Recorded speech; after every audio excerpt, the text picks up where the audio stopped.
Hello and welcome to another video. Today is a review of the Omega Seamaster Professional 300M. So this is the new version that was released in Baselworld 2018. Omega is a brand that is close to my heart. I grew up watching James Bond, GoldenEye, etc. And since watching those movies, I always knew that I would be buying an Omega Seamaster in the future. So I finally made that plunge and I've bought this new version. I've had it for about 3 months, since November 2018, and it's absolutely beautiful and I could not be happier. So in this review I'll be talking about some of the improvements compared to the previous iteration, and I'll also be giving you my general thoughts and opinion of the watch and how it stacks up against the Rolex Submariner. So let's start off with the dimensions of the watch. So I've got my digital calipers here, which has been set to 0.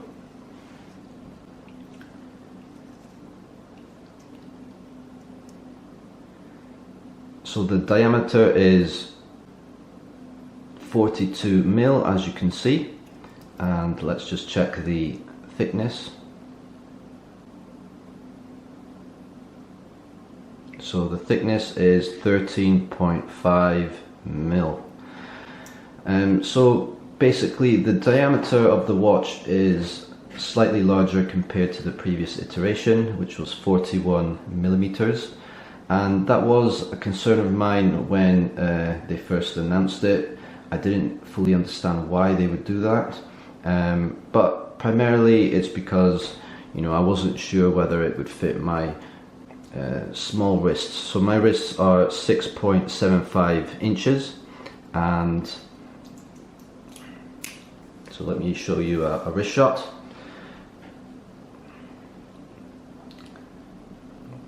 However, when I went to the store to view the watch, I tried it on and quickly I realized that it wasn't too big. So although it could be smaller, I did not think that it was overly too big. So I've adjusted the bracelet to fit my needs perfectly. It's also got the micro adjustment feature, which I've found to be using quite often, so I will show you that in closer detail shortly. But basically, after trying it on in the shop, I just found that the watch was extremely comfortable and it just contours to my wrist perfectly.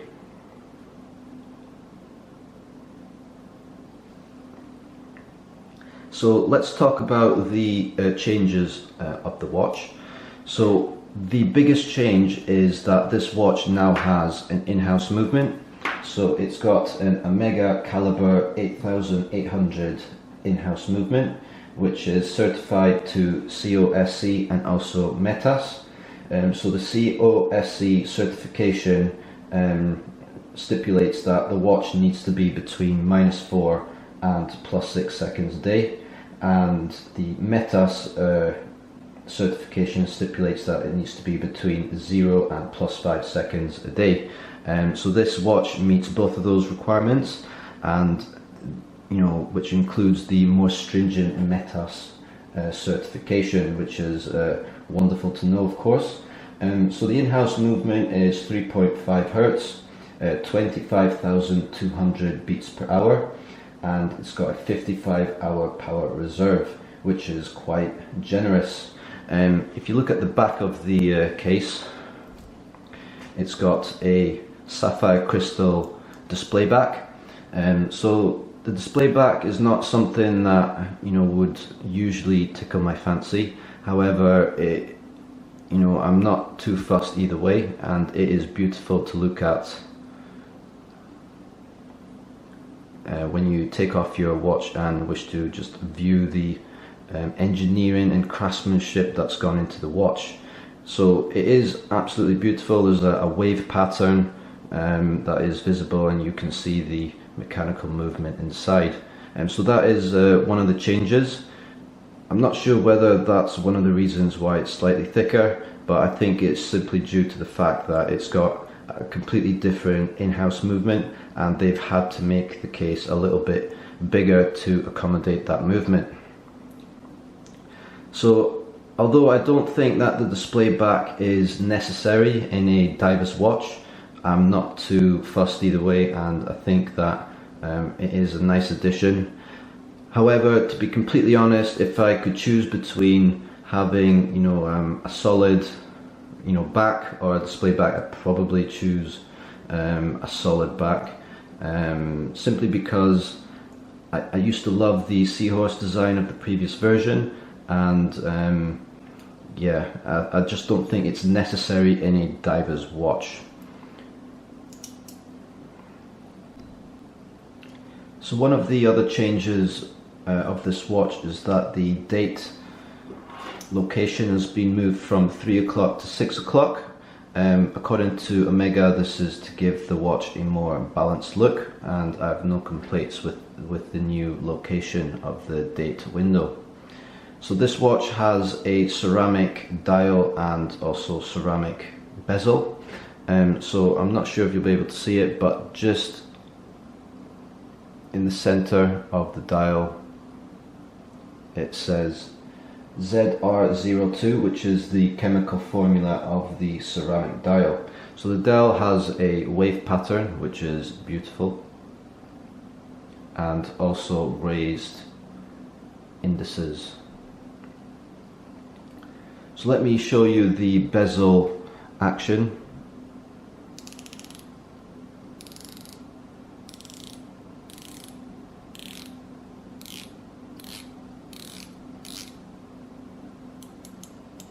So it's beautiful movement of the bezel, there's no wiggling about, and it is just beautifully engineered. So another change in this watch, which has kicked up a stir in the online community, is the new helium escape valve. So it is now larger compared to the previous version, and some people have compared it to a Reese's cup, and you know, they've said that it sticks out too much. However, in my opinion, I don't have any issues with the new design. You know, after wearing it for a day, it doesn't get in the way at all, and I have no issues or qualms with it. I think that the helium escape valve, which is at the 10 o'clock position, is part of the Omega Seamaster DNA, and I would be sad if it ever got taken away. You know, if it did, it would have to be replaced with something better, but for now, I think it is a nice feature of the Seamaster. It makes it unique, there's no other watch that I can think of that has you know, a helium escape valve that's been designed in this way, and it doesn't get in the way, and there's no issues, in my opinion, with the new design. So the final design change that I want to talk about is the bracelet. So the bracelet is now no longer as rounded. The links are now more, you know, straight cut, and it just gives a more contemporary look and feel. So it's got solid end links which have been redesigned to be integrated with the case, and the links are now flatter and also slightly thicker. So they've kept the overall design of the bracelet. It doesn't taper at all. This is again part of the Omega Seamaster DNA, but I quite like the bracelet. I think it's well crafted and designed, and I think the new sort of flatter and slightly thicker look of the bracelet does look very nice. So the bracelet comes with a diver's extension,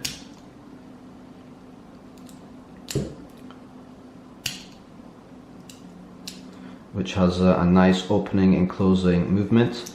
There's also the micro adjust feature, which if you push this button on the inside, you'll be able to open and close the bracelet slightly.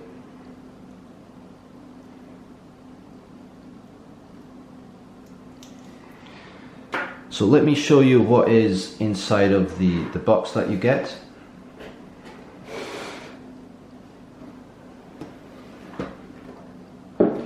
comes with this, beautiful Omega wooden box, which you can store your Omega watch in if you wish to do so. So by pushing this button here, it will open up.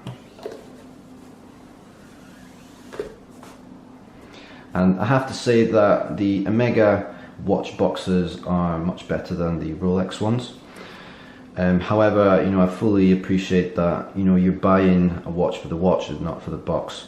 However, it's a nice addition, and these are the additional end links that you get. So it comes with 2 half links. There's 2 half links on either side there. Just if you wish to make minor adjustments to the bracelet, those half links are there if you need them. So on the side here, I've got the operating instructions manual and also the warranty cards, etc.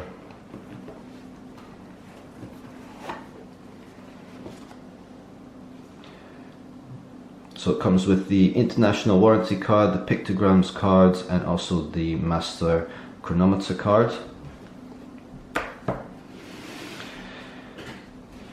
So finally, I just want to discuss how this watch compares to the Rolex Submariner. So I prefer this watch to the Rolex Submariner. I think that it's a better watch overall. This is the perfect all-rounder for anyone who is looking for a high quality, high-end watch and plans to only have one watch. Watch enthusiasts like myself, we've got multiple watches, but there are those out there who simply have or want one good quality all-rounder. So I think this ticks all the boxes in that case, but it's also a nice addition to a watch collector. So on paper, this watch is now better than the Rolex Submariner. I think that it's better in a number of ways. I think that the in-house movement has now caught up with Rolex. It's now COSC and METOS approved. It comes with a 5-year warranty, and it's also resistant to magnetic fields to 15,000 Gauss, which is impressive. So it's got a free sprung balance with silicon balance spring. It's an automatic winding in both directions, and on paper this watch is now better than the Rolex Submariner. However, the Rolex Submariner has its own perks. Rolexes are good investments. They hold value very well, and they often, they are selling for above retail price. When it comes to watches, what is on paper really matters, because if you want to buy a Rolex, you're going to buy a Rolex regardless, and if you want to buy an Omega, you're going to buy an Omega. What's on paper doesn't really matter. Everyone has their own opinions about watches, but Omega is a brand that I love, and it's close to my heart, and I absolutely love this watch.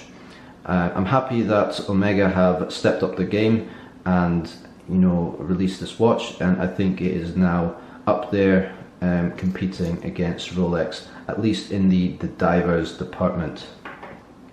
So that's all for today. If you have any questions, please leave them in the comments below, and I'll see you in the next video. Cheers.